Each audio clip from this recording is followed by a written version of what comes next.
Hello दोस्तों, आप सभी का दिल से स्वागत है इस चैनल पर। और आज हम कंटिन्यू करेंगे वेगाबॉन्ड मांगा का सेकंड योशिका आर्क चैप्टर 243 फ्रॉक्स से। इस अमेजिंग मांगा को लिखा है ताकेहिको इनो ने। दोस्तों, अगर आप चैनल पर नए हैं तो वेगाबॉन्ड मांगा के वीडियोस का लिंक नीचे डिस्क्रिप्शन पर है, जहां से आप इस मांगा के वीडियोस को देख स्टोरी आर्क को समझ सकते हैं। चैप्टर 243 की शुरुआत पास से होती है, जहाँ ससकी कोजीरो ने एक लड़की को पर्सनल सर्विस के लिए हायर किया था। वो उस लड़की को अपना नाम लिखकर बताता है कि उसका नाम मास्टर कोजीरो है। उस लड़की को फ्रॉग पसंद है, जो वो उसे दिखाती भी है, जो कोजीरो के पेट पर चढ़ जाता है। और वो साथ ही कुछ पर्सनल टाइम स्पेंड कर रहे होते हैं कि घर के बाहर उस लड़की की आवाजें पहुंच रही हैं, जहां एक साया उनकी आवाज सुन रहा है, जो और कोई नहीं सूजी काजी कोही है, जो खुद भी हैरान है। उस लड़की को भी लगने लगा है कि उसे अब वापस लौट जाना चाहिए। काफी देर हो चुकी है, लेकिन अब तक कोजीरो का मन भरा नहीं है। उस लड़की को भी कोजीरो का साथ पसंद आया, जिसने न सिर्फ उसे समझा बल्कि अच्छे से सहेज कर रखा भी। इसलिए वो लड़की कोजीरो से पैसे नहीं लेगी। ये सिर्फ इसलिए क्योंकि कोजीरो सुन नहीं सकता, इसलिए वो समझ सकता है जो दूसरे नहीं समझ सकते। इसलिए वो कोजीरो को पसंद करने लगी है और कोजीरो के मन में भी उसके लिए स्नेह है। रात बहुत हो चुकी है, जहाँ वो तारे कोजीरो को भी दिखाती है कि तभी वो लड़की नोटिस करती है कि वहाँ सूजी काजी कोई है, जो उसे घूरकर देख रहा है। इससे पहले कि वो लड़की कुछ कह पाती, कोही उसकी आंख फोड़ देता है, जो अंदर कोजीरो भी नोटिस कर लेता है। ये सिर्फ इसलिए क्योंकि पिछली रात सूजी काजी कोही ने उसे हायर किया था उसकी सर्विस के लिए, और उसका साथ कोही को भी पसंद आया था, जिसके लिए उसने उस लड़की को अपना लूटा हुआ सामान दे दिया था, ताकि कोही उस लड़की के साथ कुछ और समय रह सके। लेकिन अब वो किसी और के साथ है, जो कोही को बिल्कुल पसंद नहीं आता। तभी कोजीरो कोही को कन्फ्रंट करता है, जिसे यू सामने देख कोजीरो सीधे कमरे में अंदर चला जाता है। जो कोही को लगा कि वो भाग रहा है और वो उसे मार देगा। वो अंदर पहुंचता ही है कि तभी उस पर एक हमला होता है, जिसके काउंटर में वो हमला करता ही है कि सामने कोई नहीं है, और तभी एक हाथ उसके चेहरे पर आते ही उसे दूर बाहर धकेल देती है। कोही उसकी ओर देखता ही है कि कोजीरो उसके सामने ही हमला करता है। इससे पहले कि वो उस हमले को झेल पाता, वो देखता है कि एक शॉट उसके चेहरे के ठीक करीब से उसके चेहरे को चीरते हुए निकल जाती है। ये हमला इतनी तेजी से हुआ कि कोही को संभलने का समय भी नहीं मिला, और जब वो संभला तो उसके चेहरे पर खून था, जिसे वो कोजीरो से बचा रहा था। जिसके बाद सूजी काजे कोही का अंत होता है और वो बाइकेन आर्क में शिशिरो बाइकेन बन जाता है। चैप्टर 244 की शुरुआत में मुसाशी बेहोशी में सपना देख रहा है कि उसने सर्वाइव कर लिया। क्या सच में उसने 70 योशिका को मार दिया, जो अभी उसी इचिजो मैदान पर परछाइयों को ही देख रहा है। उसके आसपास उन सभी के बच्चे खड़े हैं, जिन्हें वो देख खुद हैरान है। वो सभी उसे अपने पिता को ही पूछ रहे हैं, जो उसकी ओर ही आने लगे हैं, और उनकी भीड़ देख मुसाशी डर से चीख ही पड़ता है। वो देखता है कि ये उसका सपना ही था, लेकिन इससे भी ज्यादा वो आखिर है कहाँ। कि तभी कोई उसे जानी पहचानी आवाज से पूछता है कि वो उठ गया। वो घबराते हुए देखता है कि दरवाजे पर ओसु बैठी है, कहीं ये उसका सपना तो नहीं। ओसु खुश है कि तभी वहाँ जोटारो भी आ जाता है और खुशी से मुसाशी से लिपट जाता है। वहाँ ताकवान भी आते हैं कि उन्हें लगा कि उन्होंने मुसाशी को खो दिया और उसके घाव चंद दिनों में ही भर गए। मुसाशी को लग रहा है कि वो अभी भी सपना ही देख रहा है, और अब उसके इतना सोने का कारण सबको समझ में आ रहा है। ताकवान भी देख सकते हैं कि उसकी बॉडी बीस्ट की बॉडी से कम नहीं है। जिस पर मुसाशी उनसे पूछता है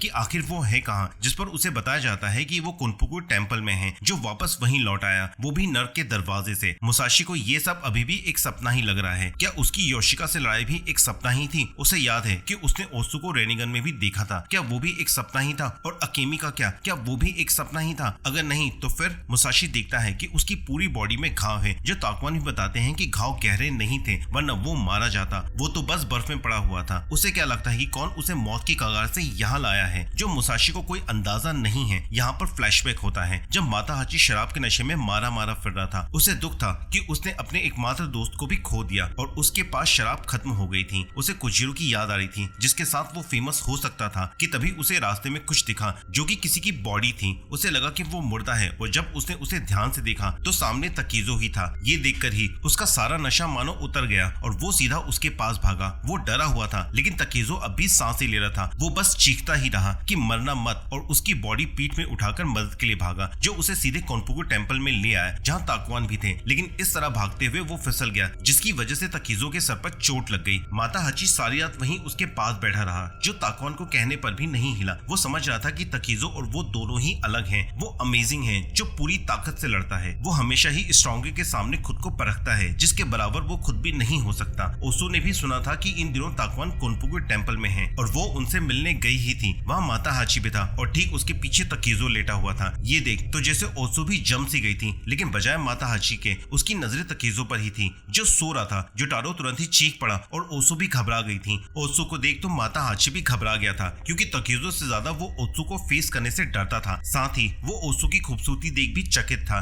जैसे उसके मन में फिर से तितलियां उड़ने लगी थी। वो बस ओसो का ही होना चाह रहा था, लेकिन ओसो की हालत कुछ और ही थी और उसने माता हाची को बिना पहचाने ही रास्ते से हटाकर सीधे तकीजो के पास पहुंच गई। जोटारो को अब भी यकीन नहीं हो रहा था कि उसका मास्टर मुसाशी 70 योशिका समुराय से लड़ा। जो माता हाची भी कहता है कि ऐसा कोई नहीं जो उसे इतने घाव दे सके, और वो ओत्सु का हालचाल पूछ ही रहा होता है कि जोटारो फिर उसकी बात काट। उसने भी सुना है कि मुसाशी लड़ा और जीता भी क्योंकि वो अब भी जिंदा है। क्या ये अच्छा नहीं है? जबकि वहीं ओत्सु फफक कर रो पड़ती है। वहीं जोटारो उस कमरे के दरवाजे पर बैठा है जिसके अंदर ओत्सु और तकीजो हैं। वो अब रूम को गार्ड ही कर रहा है, जो माता हाची को अजीब लगता है। जोटारो बताता है कि अब फाइनली ओत्सु मुसाशी को पा सकती है। वो हमेशा ही उसके साथ रहना चाहती है, लेकिन नाटक करती है कि वो अभी इंतजार कर रही है सही वक्त का। पता नहीं क्यों, शायद मुसाशी स्वॉर्ड के साथ जीना चाहता है, इसलिए जिससे माता हाची को भी पता चलता है कि वो दोनों साथ नहीं थे, जिसका जवाब जोटारो भी उसे नहीं देता। जो माता हाची खुद भी नहीं बता सकता कि वो उनका है कौन। जोटारो कहता है कि चूंकि अब मुसाशी स्वॉर्ड नहीं चला सकता, इसलिए ओत्सु को नाटक करने की जरूरत नहीं है। ये ओत्सु के लिए ठीक होगा कि वो इसे भी जी ले। वहीं ओत्सु उदास है। आखिर तकीजो खुद को क्यों बार बार इस तरह से खतरे में डालता है? उसे पुराने दिन याद आते हैं जब बचपन में ही तकीजो स्ट्रॉन्ग बनने की बातें करता था। उसे नहीं मालूम कि वो स्ट्रॉन्ग क्यों बनना चाहता था। शायद आदमी है इसलिए। तब ओत्सु को उसकी बातों पर सिर्फ हंसी ही आती थी। वो इतना स्ट्रॉन्ग बनना चाहता था कि दुनिया उसका नाम जाने। ये सब याद कर वो फिर से रो पड़ती है। 70 आदमियों से लड़ाई, क्या ये कुछ ज्यादा नहीं था? जिसका जवाब फिलहाल तो तकीजो दे नहीं सकता। कुछ देर बाद कोनपुगु टेम्पल में माता हाची फाइनली ओत्सु से बात करता है कि वो भयानक है। वो माता हाची की शक्ल भूल चुकी है, जिसके लिए ओत्सु खुद भी शर्मिंदा है। ये बात जोटारो को भी चौंका देती है, लेकिन ओत्सु को समझ नहीं आ रहा कि आखिर उसके चेहरे पर अजीब सी दाढ़ी और कान के पास ये कलम कैसी है। ये देखने में ही अजीब लग रहा है, जो माता हाची को भी पसंद नहीं आता। ओत्सु तो स्टाइल को समझती ही नहीं है। तभी वहाँ ताकमान आ जाते हैं, जो माता हाची को काम करने को कहते हैं, वरना उसे खाना नहीं मिलेगा। और अब बेचारे माता हाची को मंदिर में पोछा लगाना पड़ता है। वो भी समझ रहा है कि ओत्सु ने खुद के अंदर एक दीवार बना रखी है, जो पहले भी था और अब भी है, जो उसकी आंखों में साफ दिखता है। उसे याद आता है कि कैसे ओक्को ने खुद उसके साथ खुद के रिलेशन को कायम रखने के लिए उसे ओत्सु को लेटर भिजवाया था। हाँ, ये उसका काम करने का मन नहीं था, फिर भी उस पर दबाव बनाया गया था और ओत्सु की उस दीवार के लिए वो खुद ही जिम्मेदार है। कुछ देर बाद ओत्सु तकीजो के पास वापस चली जाती है, जो माता हाची भी चुपके से उसे तकीजो को निहारते हुए देखता है। ये माता हाची को विश्वास दिलाता है कि अब ओत्सु के मन में उसके लिए कोई जगह नहीं है। कोनपुगे टेम्पल में रात को सभी एक साथ भोजन करते हैं, जहाँ माता हाची के सामने खाना होने पर भी उसका खाने का मन नहीं है। वो धीरे से ओत्सु से कहता है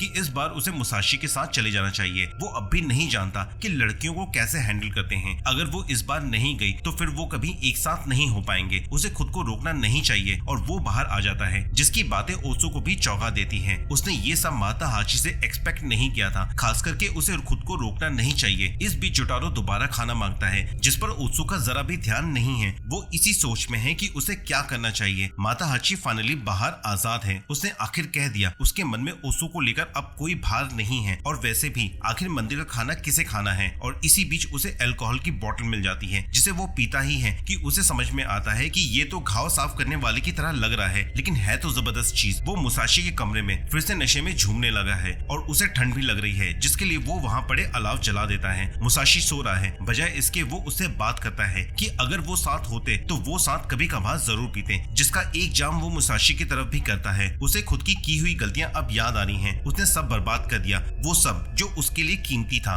वहीं डिनर खत्म कर ओत्सु उन सभी को धन्यवाद करती है कि वो देखती है कि जोटारो माता हाची का छोड़ा हुआ खाना खा रहा है। आफ्टर ऑल बर्बाद होने से अच्छा है कि कोई और खा ले। जिसके बाद वो सो जाता है। ताकुआन ने भी माता हाची की बात सुननी थी, जिसके लिए वो ओत्सु से पूछते हैं कि क्या वो जाना चाहती है, जो ओत्सु भी नकार देती है। ताकुआन फिर जोर देते हैं कि मुसाशी मैन ऑफ स्वॉर्ड ही है। अगर उसकी स्वॉर्ड उसे छूट जाती है तब क्या? ये ओत्सु के लिए भी अजीब था। ताकुआन कहते हैं कि अगर वो स्वॉर्ड के लिए ना चाहिए तो क्या, जिसका जवाब ओत्सु भी नहीं दे पा रही है। ताकुआन बताते हैं कि उसके पैर के घाव गहरे थे, जो ताकुआन भी देख शॉक थे। उन्होंने जो बन सका सब किया उसके पैर बचाने के लिए। उसके घाव बहुत ही सीरियस था, नहीं बल्कि ये तो एक चमत्कार ही था कि उसे 70 आदमियों से लड़कर भी सिर्फ यही मिला। उसे तो बल्कि शुक्रगुजार होना चाहिए और अब स्वॉर्ड को भूल जाना चाहिए। शायद वो अब ढंग से चल भी ना पाए, जो ओत्सु को बुरी तरह से डरा देती है। वहीं मुसाशी सो रहा है, जिसके पास माता हाची अभी नशे में ही है। मुसाशी को उसे नहीं मारना चाहिए था। हाँ, उसे अब भी दर्द हो रहा है और तब वो झूठ ही बोल रहा था। आखिर वो ओत्सु का करे तो क्या करे।